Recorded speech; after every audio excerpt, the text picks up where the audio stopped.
Göttingen hat 134.000 Einwohner, davon 30.000 Studenten, liegt im Süden Niedersachsens und hat einen einzigen Bahnhof, der auf das Jahr 1854 zurückgeht. Göttingen nennt sich selber die Stadt der Wissenschaft, was auf der großen Zahl berühmter Wissenschaftler beruht, die hier gelebt und geforscht haben. Darunter waren zum Beispiel der Mathematiker und Physiker Carl Friedrich Gauß sowie über 40 Nobelpreisträger, unter anderem Max Born, Werner Heisenberg, Walter Hermann Nernst, Manfred Eigen sowie zuletzt 2014 der Physiker Stefan Hell. Der Bahnhof wurde im Zweiten Weltkrieg weitgehend zerstört und danach in vereinfachter Form wieder aufgebaut, wobei die Fassade umgestaltet wurde. In den 60er Jahren erfolgte der Anschluss des Bahnhofs an das elektrifizierte Streckennetz sowie ein Umbau des Bahnhofsvorplatzes, wobei der Busbahnhof an das südliche Ende verlegt wurde. Unübersehbar ist die riesige Zahl an Fahrrädern im Bereich des Bahnhofsvorplatzes. 4- bis 5-mal im Jahr lässt die Stadt Göttingen hier insgesamt ca. 500 Schrottfahrräder abräumen, die einfach abgestellt werden. Von den ca. 2500 Stellplätzen gehören 715 zu einem Fahrradparkhaus. Hier kann man für 110 € im Jahr einen Stellplatz mieten.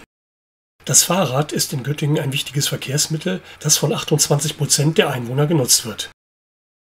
In den vergangenen Jahren erfolgten vielfältige Umbauarbeiten und im Jahr 2013 wurde der Bahnhof Göttingen vom Verein Allianz pro Schiene als Großstadtbahnhof des Jahres ausgezeichnet. Die Empfangshalle wurde vollständig renoviert und erhielt Toiletten und Gepäckschließfächer. Die Unterführung zu den Altbahnsteigen 4 bis 7 wurde erweitert und eine Geschäftszeile integriert. Neben 150 Nahverkehrszügen halten täglich etwa 100 ICE sowie mehr als 50 weitere Fernzüge.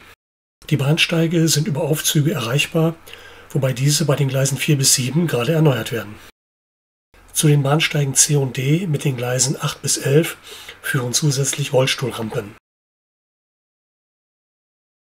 Für den Bau des Westeingangs am Ende der Bahnsteigunterführung mussten mehrere Gebäude des ehemaligen Ausbesserungswerks abgerissen werden. Geblieben ist die alte Lokhalle, die heute für Veranstaltungen genutzt wird. Der Blick von den Gleisen auf das Empfangsgebäude fällt weniger imposant aus. Zwischen Bahnsteig A mit den Gleisen 4 und 5 und dem Empfangsgebäude befindet sich zunächst ein Durchgangsgleis für den Güterverkehr. Die Altbahnsteige A und B mit den Gleisen 4 bis 7 wurden zwar ebenfalls saniert, schwerpunktmäßig aber nur im Bereich des Zugangs mit der Bahnsteigüberdachung und den Aufzuganlagen. Am Südende des Bahnsteigs A beginnt die Zugabstellung bzw. Bereitstellung. Die Bahnsteige A und B mit den Gleisen 4 bis 7 werden für den Regionalverkehr und die Bahnsteige C und D mit den Gleisen 8 bis 11 für den Fernverkehr genutzt. Zwischen den Altbahnsteigen A, B und den neuen Bahnsteigen C und D fahren wieder Güterzüge.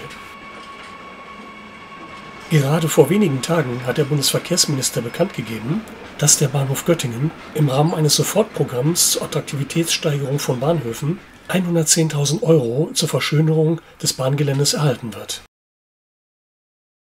Von Göttingen verkehren 2 Regionalexpresslinien, und zwar der Regionalexpress 1 nach Glauchau in Sachsen sowie der Regionalexpress 2 nach Hannover. Da Teile der Strecke des Regionalexpress 1 nicht elektrifiziert sind, setzt DB Regio Dieseltriebzüge der Baureihe 612 von Bombardier ein. Die Strecke über Erfurt und Jena wird im 2-Stunden-Takt bedient. Seit 2005 wird der Regionalexpress 2 von Göttingen nach Hannover von der privaten Metronom Eisenbahngesellschaft unter dem Namen Leinetakt betrieben. Die Verbindung wird stündlich angeboten und mit Bombardier Doppelstockzügen sowie Loks der Baureihe 146 realisiert.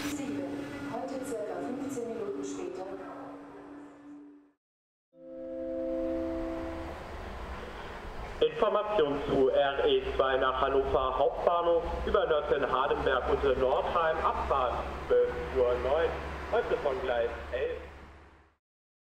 Viele der eingesetzten Metronomloks tragen Städtenamen. Die Regionalbahnlinien RB7 und RB8 von Göttingen nach Bebra bzw. Göttingen nach Kassel werden von der privaten Cantus Verkehrsgesellschaft betrieben. Eingesetzt werden 3- und 4-teilige Elektrotriebzüge des Schweizer Herstellers Stadler mit dem Namen Flirt, die die Baureihenbezeichnung 427 bzw. 428 tragen. Beide Verbindungen werden stündlich angeboten.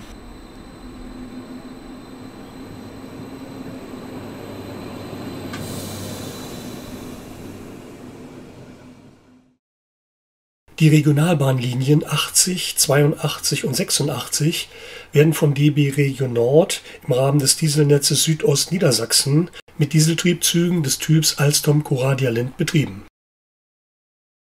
Eingesetzt werden auf der Regionalbahn 86 Ilmenbahn nach Einbeck einteilige Lind 27 der Baureihe 640 und auf den Regionalbahnlinien 80 Südharzbahn nach Nordhausen sowie RB 82 nach Bad Harzburg zweiteilige Lind 41 der Baureihe 648.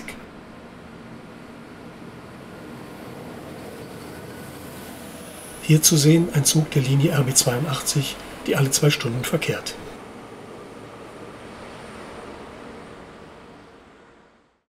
Die Regionalbahnlinie 85 nach Paderborn wird seit Ende 2013 von der Nordwestbahn, die zur französischen Transdev Group gehört, bedient.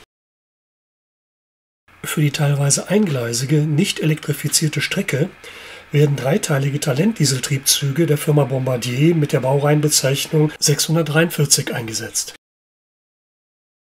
Die Fahrzeuge sind geleast und gehören der Alpha Trains Europa GmbH. Die Verbindung zunächst über die Bodenfelder Bahn bis Bodenfelde, dann die Oberweserbahn bis Ottbergen und weiter nach Paderborn wird stündlich angeboten. Durch den Neubau der Schnellfahrstrecke Hannover-Würzburg in den Jahren 1973 bis 1991 ist Göttingen ein viel frequentierter ICE-Haltepunkt mit ca. 100 ICE-Abfahrten täglich. Dabei war zunächst geplant, die Strecke von Hannover durch das Weserbergland über Holzminden nach Kassel zu führen. Erst 1976 wurde nach Drängen der Stadt Göttingen und des Landes Niedersachsen die Entscheidung für die heutige Streckenführung getroffen. Um die 400 Meter langen ICE-Züge abfertigen zu können, wurde der Bahnsteig C abgerissen und neu gebaut und der Bahnhof um den Bahnsteig D erweitert. Am 2. Juni 1991 wurde die Schnellfahrstrecke Hannover-Würzburg dann nach fast 18 Jahren Bauzeit eröffnet. Die Fahrzeit für die 327 Kilometer lange Strecke beträgt 2 Stunden. Heute verkehren in Göttingen nahezu alle ICE-Typen der Deutschen Bahn. ICE-Linien gibt es von Hamburg und Berlin nach München sowie in die Schweiz, nach Wien und über Frankfurt nach Stuttgart und Karlsruhe. Über die IC-Linie 26 ist Göttingen auch Teil der Verbindung von Westerland auf Sylt nach Berchtesgaden. Nach über 30 Jahren im Dauerbetrieb musste die knapp 100 Kilometer lange Strecke von Hannover nach Göttingen im vergangenen Jahr generalsaniert werden. Für die Sanierung waren 140 Kilometer Gleise, 47 Weichen, 243.000 Schwellen und 405.000 Tonnen Schotter erforderlich. Die Arbeiten umfassten auch 9 Tunnel, 8 Talbrücken, Oberleitungen und zahlreiche technische Einrichtungen. Seit Mitte Dezember 2019 dauert die Fahrt für diesen Streckenabschnitt nun wieder nur noch gut 30 Minuten.